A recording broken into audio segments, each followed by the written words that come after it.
was driving the cement mixer truck to the building site. And Doug was keeping a careful watch behind to make sure that the big barrel on the back that was full of cement kept on turning. "Still turning," said Dig. "Still turning," said Doug.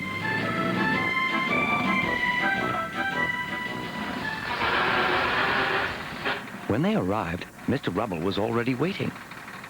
"These are the plans," he said. "They tell you where to put the foundations." "Right," said Doug. "Don't lose them, or we'll be in a terrible mess," he said. And he left them to it. "What are foundations, Doug?" "Well, you dig a hole, fill it with cement, and build on it." "Now then," said Doug, "where does it say we start digging?" "What about down here?" said Dig. "No," said Doug. "That's where the drains go." "What about over there?" "No," said Dig. "That's the roof, I think." "Doug," said Dig. "What?" said Doug. "We're in a bit of a muddle, aren't we?" "Help me spread it on the ground," said Doug. So they did. "The writing's underneath," said Dig. "I know it is," said Doug. "I'm not stupid." "Now, let's see. What's this along the bottom?" "Doug, just a minute, I'm trying to concentrate." "Doug!" "Morning," said Mrs. Sparkle. "How's it going?" "Morning, Mrs. Sparkle," said Doug. Suddenly, Dig had an idea.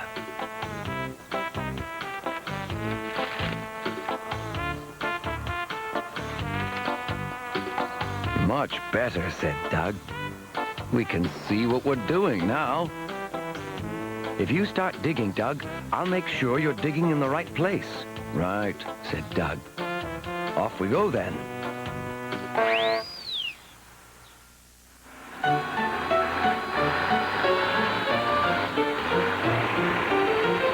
"A bit here."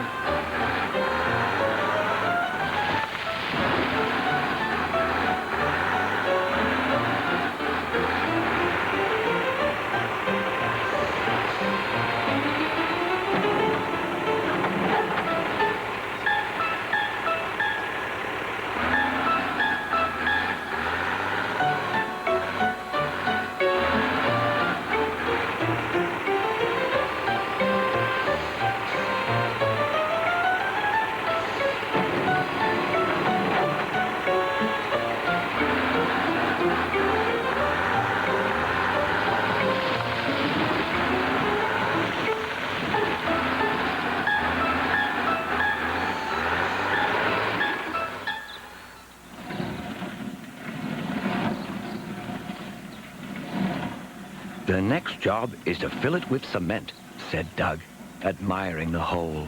"Can I do that?" asked Dig. "Come on then, and I'll show you how it works." In here is the cement, all wet and gooey. "How do we get it out?" asked Dig. "It'll come gushing through this hose." Dig found it very interesting. So did Mrs. Sparkle, as she gathered in her washing. "And finally, if you turn that wheel, the cement pours out, and you can point it where you want." Dig couldn't wait to start. But Doug suddenly noticed something. "Mrs. Sparkle's washing!" he shouted. It's been stolen," said Dig.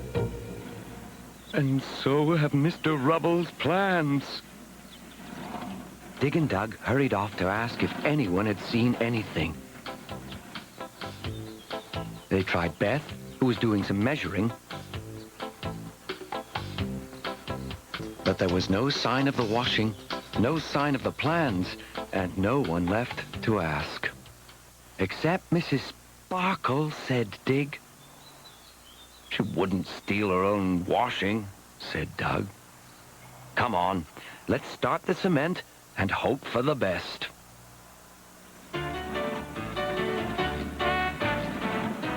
Ready, Dig? Said Doug. Ready, Doug? Said Dig.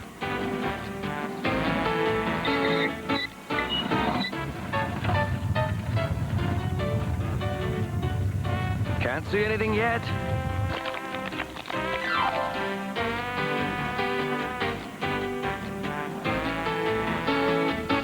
Still can't see anything.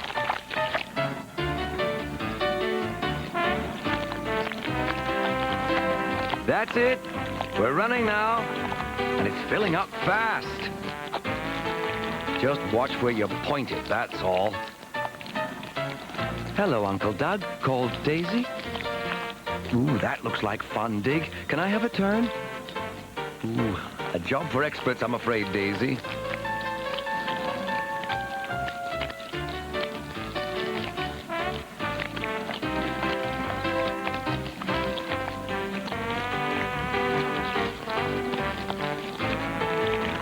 Right, Doug? We're almost done. Then Dig noticed that something was wrong. Help! He shouted. I'm stuck. The cement's going hard.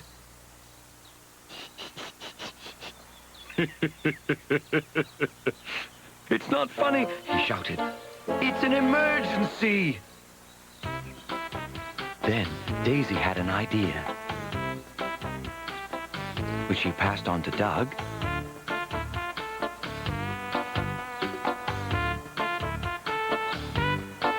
Who passed it on to Beth, who went to tell Bert. And before long, help was on its way.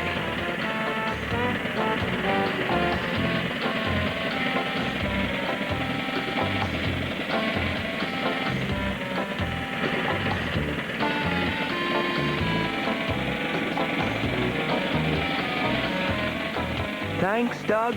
No problem, Dig.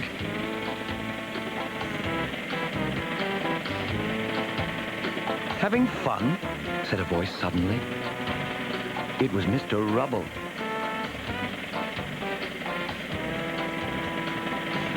At least you didn't get into a mess by losing my plans, he said. The plans?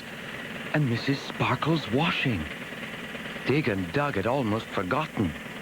And just as they were about to try and explain, "Excuse me, I think these are yours." Dig and Doug were so relieved, especially as Mrs. Sparkle had ironed them. There we are, Mr. Rubble, all present and correct. Said Mr. Rubble. They've done something wrong here. What could be wrong now? Too much cement? The foundation's in the wrong place? That would be terrible. Where does it say we want a pair of boots in the middle? He asked.